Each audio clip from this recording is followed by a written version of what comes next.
Assalamualaikum warahmatullahi wabarakatuh. Halo semua, saya akan menjelaskan tentang aspek hukum dalam bisnis oleh dosen Mulyono SH.MM. Sebelum melanjutkan materi, ada baiknya kita berkenalan dahulu. Perkenalkan, nama saya Nurma Yunita, NIM 2902350043 dari Prodi Akuntansi. Nah, sekarang, apa sih itu pengertian hukum? Apa itu hukum? Hukum adalah undang-undang yang dibuat dan ditegakkan melalui lembaga sosial atau pemerintah untuk mengatur perilaku masyarakat. Hukum yang ditegakkan oleh negara dapat dibuat oleh legislatif legislatif kelompok atau oleh seorang legislator tunggal yang menghasilkan undang-undang oleh eksekutif melalui keputusan dan peraturan atau ditetapkan oleh hakim melalui presiden. Nah, sekarang pengertian hukum bisnis. Hukum bisnis dapat diklasifikasikan ke area hukum yang netral karena tidak bersinggungan dengan primordialisme atau yang berlaku untuk semua golongan penduduk. Hukum bisnis memiliki karakteristik sebagai area hukum yang bersentuhan dengan hukum publik dan privat sekaligus. Fondasi dari hukum bisnis ada pada hukum perikatan. Namun, sedikit demi sedikit, ia telah berkembang memasuki hukum yang lebih sektoral dan menuntut campur tangan negara. Tujuan dari campur tangan negara ini adalah demi memastikan agar kepentingan umum tetap terjaga. Nah, jenis-jenis hukum ada 6. Yang pertama adalah hukum benda, yang kedua hukum perjanjian, yang ketiga hukum perusahaan, keempat hukum kekayaan intelektual, dan kelima hukum ketenaga kerjaan, dan yang terakhir adalah keenam hukum pasar modal. Nah, apa itu hukum benda? Hukum benda merupakan bagian dari hukum kekayaan. Selain hukum perikatan, hukum kekayaan adalah peraturan hukum yang mengatur hak dan kewajiban yang bernilai uang atau peraturan-peraturan yang mengatur hubungan hukum antara orang dengan benda atau sesuatu yang dapat dinilai dengan uang. Hukum benda adalah hukum yang mengatur hubungan subjek hukum dengan benda yang menimbulkan hak kebendaan. Hukum benda mengatur pengertian benda, pembendaan benda, hak-hak kebendaan, dan hal lainnya yang menyangkut tentang benda dan hak-hak kebendaan. Nah, yang kedua, hukum perjanjian. Perjanjian adalah suatu peristiwa di mana seorang berjanji kepada seorang lain atau di mana dua orang itu saling berjanji untuk melaksanakan suatu hal. Hukum perjanjian diatur dalam buku ketiga Kitab Undang-Undang Hukum Perdata KUH Perdata yang mengatur tentang perikatan. Pasal 1313 KUH Perdata memberikan pengertian yuridis mengenai perjanjian, yaitu suatu perjanjian adalah suatu perbuatan dengan mana satu orang atau lebih mengikatkan dirinya terhadap satu orang atau lebih. Jadi, perjanjian itu tidak bisa dilakukan secara satu pihak, harus minimal dua pihak atau lebih. Yang ketiga, hukum perusahaan. Hukum perusahaan adalah hukum yang mengatur hubungan hukum dengan segala akibat hukum mengenai perusahaan.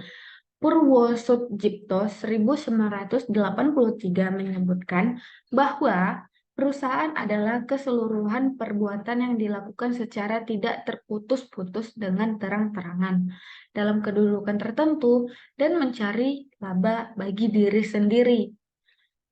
Sumber hukum perusahaan antara lain tercantum dalam Kitab Undang-Undang Hukum Perdata atau KUH Perdata, Kitab Kitab Undang-Undang Hukum Dagang KUHD, Undang-Undang Nomor 40 Tahun 2007 tentang perseroan terbatas, dan peraturan perundangan terkait lainnya. Yang keempat, hukum kekayaan intelektual. Kekayaan intelektual atau KI pada umumnya berkaitan dengan masalah perlindungan terhadap penerapan suatu ide dan informasi yang telah diwujudkan dan memiliki nilai komersial sebagai kekayaan pribadi yang tidak dapat dimiliki dan diperlakukan sama seperti hak kebendaan lainnya. Dalam lapangan hukum perdata, istilah kekayaan intelektual mengacu pada semua produk pikiran. Yang dimaksud dengan produk pikiran atau intelektual ini adalah pencapaian kreatif dan non materi seperti cerita, komposisi, musik, desain furnitur, program komputer, atau penemuan. Sebagai pemilik buku, seseorang dapat membaca, mewarnai, membuangnya, dan lain-lain, tetapi tidak memiliki hak untuk menyalin cerita, mencetak ulang, menempatkannya di internet, membuat film tentangnya, dan lain-lain. Secara umum, terdapat 3 jenis benda yang dapat dijadikan sebagai kekayaan atau hak milik, yaitu satu, benda bergerak seperti emas, perak, kopi, teh, alat-alat elektronik, peralatan telekomunikasi dan informasi, dan semacamnya. Yang kedua ada benda tidak bergerak seperti tanah, toko, dan pabrik. Dan yang ketiga ada benda tidak berwujud seperti paten, merek, dan hak cipta. Hukum ketenagakerjaan. A.N. Molenar menyatakan hukum perburuhan adalah suatu bagian dari hukum yang berlaku yang mengatur hubungan antara buruh dengan buruh, buruh dengan pengusaha, buruh dengan penguasa, dan penguasa dengan pengusaha. Imam Sopomo mendefinisikan hukum perburuhan adalah himpunan peraturan baik tertulis maupun tidak tertulis yang berkenaan dengan suatu kejadian di mana seseorang bekerja pada orang lain dengan menerima upah. Adapun yang dimaksud dengan ketenaga kerjaan di dalam pasal 1 angka 1K Undang-Undang Ketenagakerjaan adalah segala hal yang berhubungan dengan tenaga kerja pada waktu sebelum, selama, dan sesudah masa kerja.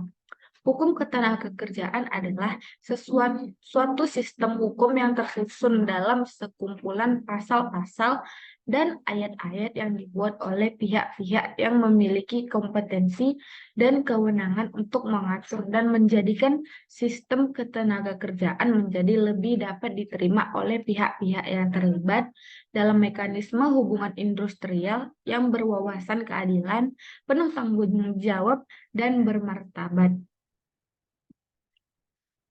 Hukum pasar modal. Hukum pasar modal adalah hukum yang mengatur tentang hubungan hukum antara investor sebagai yang kelebihan dana atau dengan emitmen atau perusahaan publik atau pihak yang kekurangan dana dengan menggunakan perantaraan lembaga bursa efek sebagai tempat bertemunya. Istilah lain dari penanaman modal adalah penanaman modal langsung atau direct investment. Sedang pasar modal adalah penanaman modal tidak langsung atau indirect investment.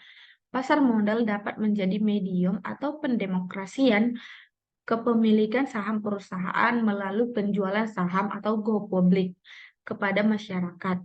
Kepemilikan saham tidak terbatas kepada keluarga dan rekan, tetapi telah bergeser kepada masyarakat di luar lingkungan tersebut. Nah, cukup sekian presentasi dari saya. Lebih dikurangnya saya mohon maaf dan terima kasih. Bye-bye.